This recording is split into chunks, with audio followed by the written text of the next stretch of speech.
का राज। एक समय की बात है, एक छोटे से गांव में रंगों का एक जादुई पेड़ था। इस पेड़ की खासियत थी कि यह हर मौसम में अलग अलग रंगों के फल देता था।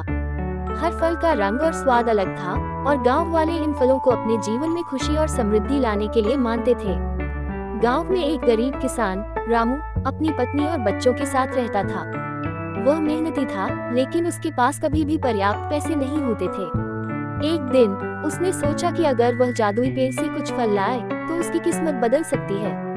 रामू ने पेड़ के पास जाकर एक चमकीला लाल फल तोड़ा। जैसे ही उसने फल खाया, उसे एक अद्भुत अनुभव हुआ। उसकी आंखों के सामने हर चीज चमकने लगी। लेकिन इसके साथ ही उसने अपने गांव के अन्य लोगों को भी फल तोड़ते हुए देखा। सभी फल ले जाकर अपनी गरीबी को दूर करने में लगे थे। रामू ने सोचा, क्या मैं सेल्फिश हो जाऊं? उसने फैसला किया कि वह पेड़ के जादू का इस्तेमाल केवल अपने लिए नहीं, बल्कि गांव के सभी लोगों के लिए करेगा।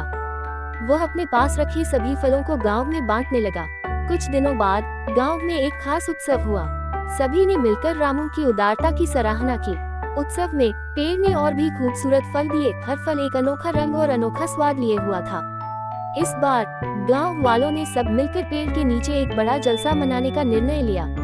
सबने मिलकर नृत्य किया, गीत गाए और एक दूसरे के साथ खुशियां बांटी। इस दौरान रामू ने महसूस किया कि असली खुशियां एकत्रित फलों में नहीं, बल्कि एक दूसरे के साथ बांटने में है।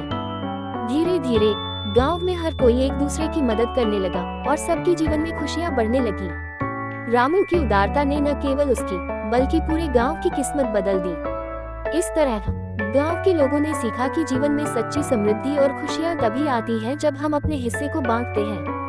रंगों का वह पेड़ अब केवल एक पेड़ नहीं रह गया था, बल्कि आपसी प्रेम और सहयोग का प्रतीक बन गया।